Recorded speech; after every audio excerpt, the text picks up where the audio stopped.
Hey, what's up, everybody, and welcome back to That Triathlon Show, the podcast presented by scientifictriathlon.com. I'm your host, Michael Eriksson, and this is episode 1 of a new beginner tip series. So it's beginner tip 1. And this episode will be an introduction to this new series of episodes that is meant for beginner triathletes. On this episode, I'll quickly describe what this series is about and what you can expect from it, but I'll also give you a specific quick tip for this first one, and this will be around how you should structure your training if you're starting training now in the winter, in January, and you have a race in your summer. What training phases should you go through? Alright, so first, the background of these beginner tip episodes is that in the autumn of 2017, I made a call to action on this podcast that if you're a beginner and you want more beginner episodes, then send me an email, tweet me, or shout at me that you want that. And if I would get more than 10 responses, I would start creating a weekly 5 to 15 minute episode with one simple tip for beginner triathletes.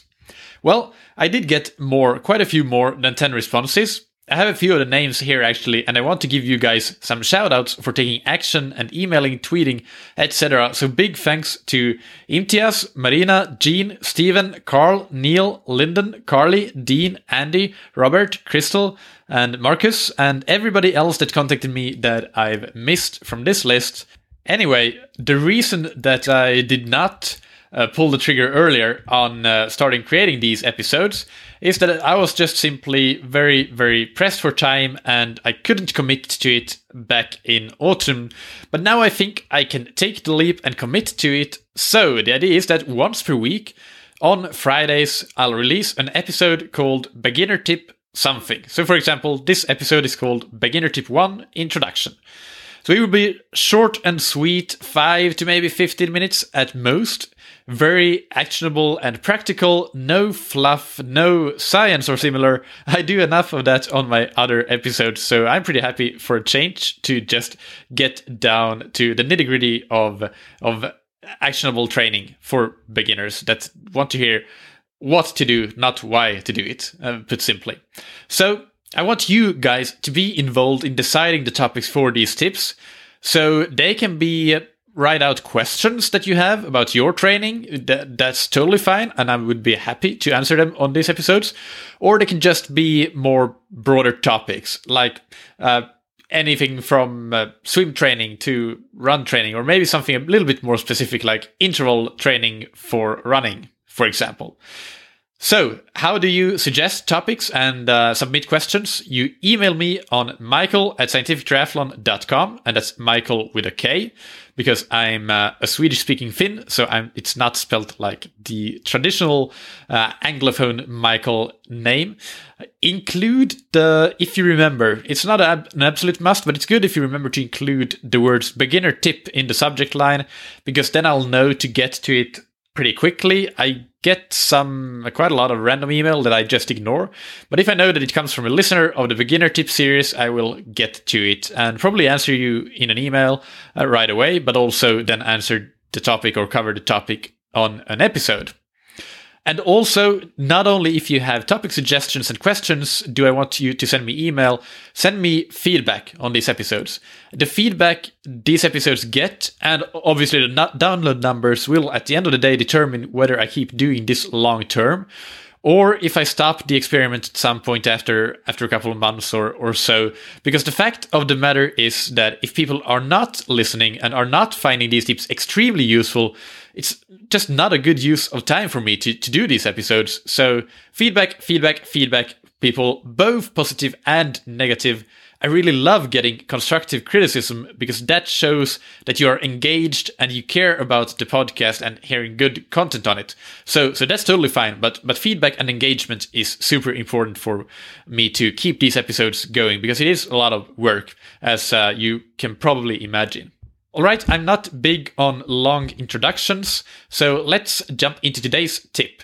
This is actually a question that I got yesterday from Jenny back in Finland, where I come from originally. If you did not know that, I currently live in Lisbon, Portugal, but I'm a Swedish-speaking Finn, and I held a swim session for my old local tri club Åland Triathlon Club, and Jenny asked after the session, how do you structure your season, the training phases of your season, if you're preparing for a race in the summer? So this is quite a broad question that covers a concept called training periodization, but I will just give one simple, actionable, and generic, but generally very good answer to this question, a template, if you will. So if you start training now in January for a race in summer, let's say you have half a year of training, and it doesn't matter if you have 22 weeks or 30 weeks, you can adjust this template accordingly. That's fine. But let's say that you have 26 weeks, half a year, then what I would do is I would structure the training phases working backwards from the race itself. So the last 2 weeks before the race would be more of a peaking phase, or a taper, as it's sometimes called. So that's a phase where you, towards the closer you get to the race, you reduce the volume of training a bit to be fresh for the race. But also in this phase, you do a lot of race-specific training. So for a triathlon, you may have been doing most of your swimming in the pool before now, but this is where you really need to get into the open water and train there. And you may not have been doing a lot of transition training on transitioning from the bike to the run, but that's something that you'll have to do in this peaking phase. So before that peaking phase, that was 2 weeks, we have, I would say for this template, let's call it 8 weeks of a build phase. So it can be longer, up to 12 weeks sometimes, but for advanced athletes usually, but for beginners, I think it makes more sense to have a slightly shorter build. So 8 weeks is what I would recommend.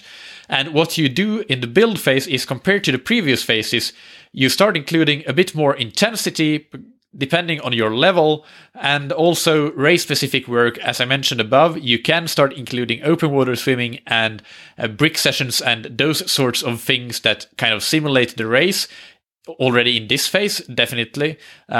And the intensity that you include in all three disciplines really depends a bit on your race and your ability again. But the main point is that you start training a little bit harder. You don't have to train more than you did previously in the base phase that comes before the build, but you will definitely be training with a little bit more intensity, or quite a bit more intensity, if you have at least some background, so you're ready to handle the intensity. If you're completely new, then you might actually skip this phase and do just a long base phase.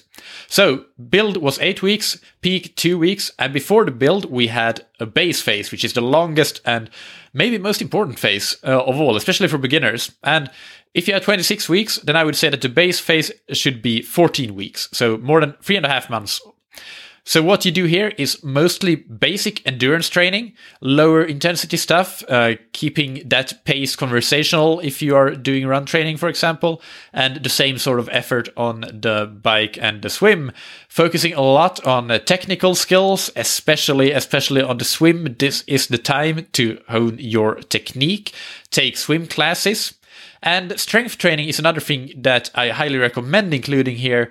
If you want, you can listen to episode 81 of that triathlon show for more information about that. It is optional, especially for beginners, but it is highly recommended. Before the base phase, I would just include 2 weeks of preparation to slowly get back into training and get ready for more structured training. So you don't start immediately training 4 or 5 or even 6 times per week, but actually in the preparation phase, you work from maybe coming off a break, and then you start training maybe 2 times the first week and then 3 times the next week. And then you're ready to start training 4 times per week the next week, and then gradually increasing that as you go along. So again, as I said, one caveat: if you're completely new to endurance sports, it might make sense to exclude basically all the other training phases than the base training phase, but with some race-specific training, those open water swims and bike run brick sessions when preparing for your first triathlon. That's totally fine and may even be more effective than periodizing your training, because you need to build up a strong base before reaping the benefits of any more advanced training, like the intense training in the build phase kind of is. So that's the beginner tip number 1, how to structure your training phases when preparing for a race in the summer and you're starting in winter. I hope you enjoyed it. You can contact me and send me questions on michael@scientifictriathlon.com. That's Michael with a K. Or you can tweet me on Twitter, where my handle is @SciTriat.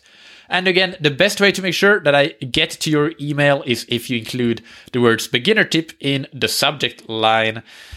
Next Friday, you'll hear beginner tip 2, and I'm not quite sure what it will be about yet, so I am eagerly awaiting your emails to get some suggestions for that. So do send me those emails. Tell me what you want covered, what your questions are, what topics you want to hear about, and just simply show me that you're engaged and you want to hear this episode series on beginner tips. Thank you for listening. Keep training smart and keep loving triathlon.